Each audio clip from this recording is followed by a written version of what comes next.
Hello everyone, আপোনালোকে চাই আছে Gyanshila আৰু আজিৰ এই ভিডিঅ'টোত লৈ আহিছোঁ Assam Police Constable ABUB আৰু DME Grade 3 আৰু Grade 4 পৰীক্ষাৰ কাৰণে কিছুমান GK ৰ ওপৰত দৰকাৰী প্ৰশ্ন উত্তৰ যিখিনি আপোনালোকৰ আহিবলগীয়া এক্সাম কেইটাৰ কাৰণে বহুত বেছি ইম্পৰ্টেন্ট হয় তো মিছ নকৰাকৈ ভিডিঅ' সম্পূৰ্ণকৈ চাব আৰু ভিডিঅ'ৰ আপডেটসমূহ পাই থাকিবলৈ আমাৰ চেনেলটো যদিহে সাবস্ক্ৰাইব নাই কৰা সাবস্ক্ৰাইব কৰি ৰাখিব ওকে তো প্ৰথম আজি কোৱেশ্চনটোত আছে অসমৰ মুঠ লোকসভা সমষ্টিৰ সংখ্যা কিমান তো ইয়াৰে উত্তৰ কি হ'ব ইয়াতে আছে 7 12 14 নে 26 তো অসমত লোকসভা আমাৰ সমষ্টি হৈছে কিমানটা 14টা 14খন আসন আছে লোকসভাত অসমৰ পৰা ঠিক আছে নেক্সট কোৱেশ্চন ৰাজ্যসভাত অসমৰ মুঠ আসন কিমান ৰাজ্যসভাত কিমানটা আছে আমাৰ সিট 7 12 15 নে 20 তো লোকসভাত আছিল 14টা আৰু তাৰ আধাটো মানে 7টা আছে কত ৰাজ্যসভাত এটো এনেকৈ মনত ৰাখিব লোকসভা 14 আৰু ৰাজ্যসভা হৈছে 7টা ঠিক আছে আৰু অসমত বিধানসভাৰ আসনৰ যদি খুধে তেতিয়া কিমান হ'ব বিধানসভা আসন হৈছে 126 অসমৰ আটাইতকৈ ডাঙৰ পুখুৰীটোৰ নাম কি এটা আছে দীঘলী পুখুৰী ৰুদ্ৰসাগৰ পুখুৰী জয়সাগৰ পুখুৰী এটাও নহয় যেটো আমাৰ অসমৰ আটাইতকৈ ডাঙৰ পুখুৰী হেতু হৈছে কোনটো হেতু হৈছে জয়সাগৰ পুখুৰী যেটো আছে কত শিৱসাগৰ আৰু এইটো কোনে খন্দাইছিলে ৰুদ্ৰসিংহ আহোম ৰজা ৰুদ্ৰসিংহই এইটো তেখেতৰ মাতৃ জয়মতী স্মৃতিত এই পুখুৰীটো খন্দাইছিলে জয়সাগৰ পুখুৰী ঠিক আছে নেক্সট কোৱেশ্চন চিলিকা হ্ৰদ কত অৱস্থিত চিলিকা লেকটো কত আছে ৰাজস্থান গুজৰাট মণিপুৰ নে উৰিষ্যা চিলিকা হ্ৰদটো আছে কত উৰিষ্যাত আছে চিলিকা হ্ৰদ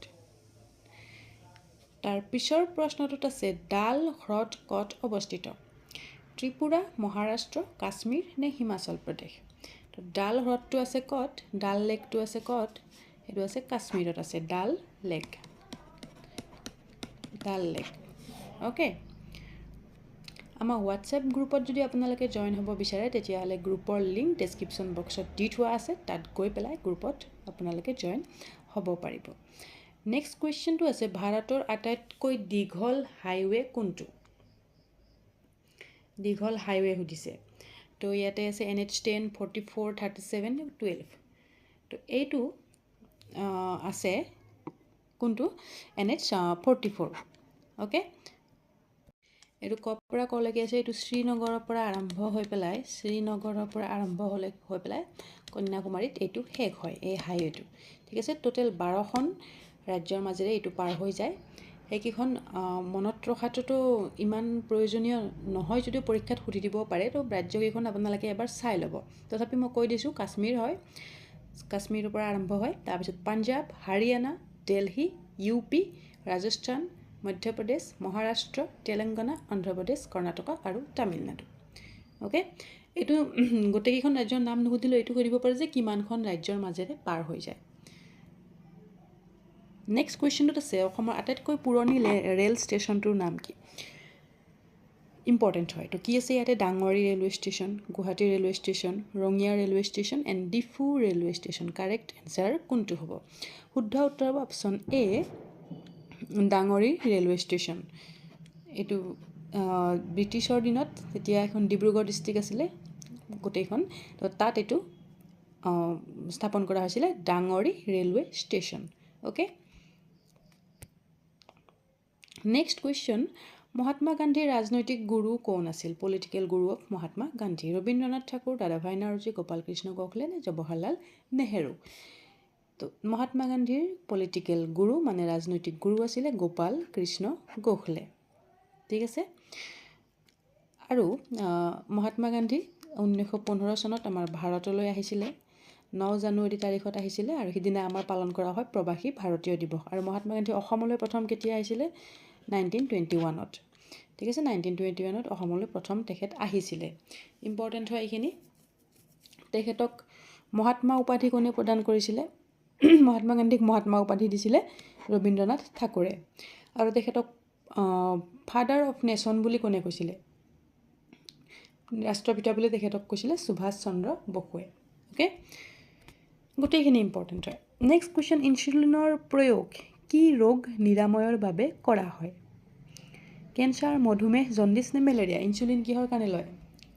ডায়েবেটিছ ৰোগীসকলে লয় তো কি হ'ব অপশ্যন বি মধুমেহ শুদ্ধ উত্তৰ হ'ব ওকে তাৰ পিছৰ প্ৰশ্নটোত আছে অসমৰ দক্ষিণ দিশত থকা বিদেশী ৰাষ্ট্ৰখনৰ নাম কি কোনফালে থকা সুধিছে দক্ষিণ দ্যাট মিন্স সাউথ ফালে আছে তো ইয়াতে আছে বাংলাদেশ ভূটান নেপাল ম্যানমাৰ সাউথ ফালে আছে তলৰ ফালে আছে তো শুদ্ধ উত্তৰ হ'ব বাংলাদেশ ওকে ভূটান আছে নৰ্থত অসমৰ পৰা ওকে ম্যানমাৰ আৰু নেপালৰ লগত অসমে বৰ্ডাৰ শ্বেয়াৰ নকৰে ঠিক আছে অসমে বৰ্ডাৰ শ্বেয়াৰ কাৰ লগত কৰে তো অসমে এই দুখন দেশৰ লগতে বৰ্ডাৰ শ্বেয়াৰ কৰে বাংলাদেশ আৰু ভূটান ঠিক আছে বাংলাদেশৰ লগত হাইয়েষ্ট কৰে border share area wise okay তো এইখিনি হয় আজিৰ ভিডিওটোৰ কাৰণে কোৱেশ্চন আনসাৰ যদিহে আপোনালোকে আহিবলগীয়া পুলিচ কনষ্টেবল আৰু ডিএমইৰ এক্সামৰ কাৰণে পিডিএফ আপোনালোকে পঢ়িব বিচাৰে তেতিয়াহ'লে এই দুটা পিডিএফে আপোনালোকক নিশ্চয়কৈ হেল্প কৰিব এক্সামত সম্পূৰ্ণ অসমীয়া মাধ্যমত বনোৱা আছে পিডিএফ দুটা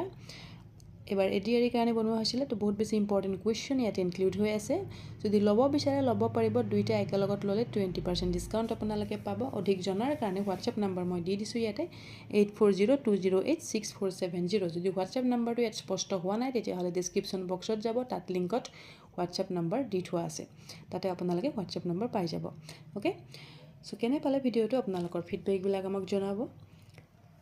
আজিৰ কাৰণে ইমানখিনি thank U so much till then keep learning keep sharing see you soon